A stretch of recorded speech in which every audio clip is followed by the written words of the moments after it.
Hey guys, Gwyned here, bringing you the semifinals from MPDC Season 20 Worlds.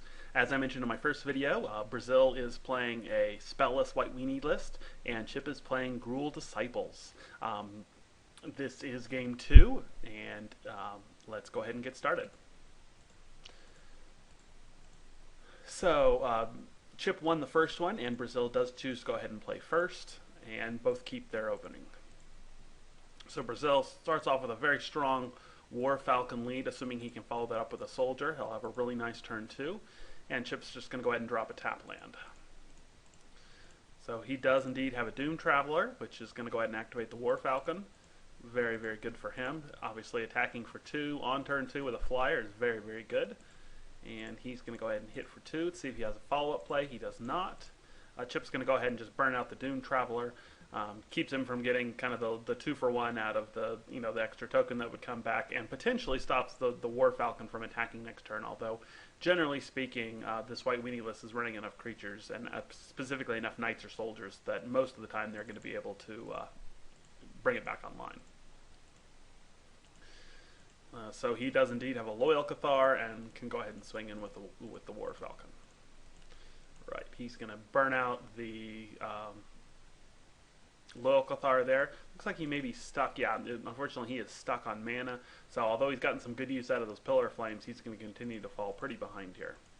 Let's see if Brazil has another creature. He has a Johnny Sunstriker, which, while a very good card, a 2/2 for 2 with lifelink is good, but it's a Cat Cleric, and so it doesn't activate the War Falcon. So it looks like Brazil is also short on lands, but White Weenie can operate on 2 much better than Chip's going to be able to. And he has a 3rd Pillar Flame. I'm beginning to understand why he made the decision to keep this hand. Even with a 1-lander, having 3 Pillar and Flame in hand would be very, very good. Obviously, I don't know if he had all those originally, but definitely very good for him. Brazil, it just has to pass the turn back, can't play anything, and can't attack. So Chip finds a Young Wolf, and still short on mana, so definitely a very mana short game here. Okay, so Brazil's managed to find a land, and he'll go ahead and play out the Attendant Knight. And see, this is really good, because now he has 2 creatures to activate this War Falcon, so Chip's going to have a real hard time keeping that War Falcon down now. Right back on his turn, Chip does finally draw a 2nd land, has another Young Wolf to get into play, and then otherwise just passes the turn. Alright, following it up, Brazil's going to go ahead and drop a Bonds of Faith. This is a real interesting card. Back when White Weenie was really strong in the metagame, it wasn't as good because obviously the primary use is to use it as a pacifism effect. But in situations like this, where you don't really want to pacify a creature, you can also use it to get +2/+2 as long as the creature is human. So creating a 4/4 first striker is definitely very good. A little risky, but considering he's already played 3 Pillar of Flames, and those are sorceries anyway, I don't think right now there's an instant burn spell in red for 1 red mana. So obviously going to swing in here, leaves the soldier back, makes sense because he doesn't really want to give up his token, basically for no gain.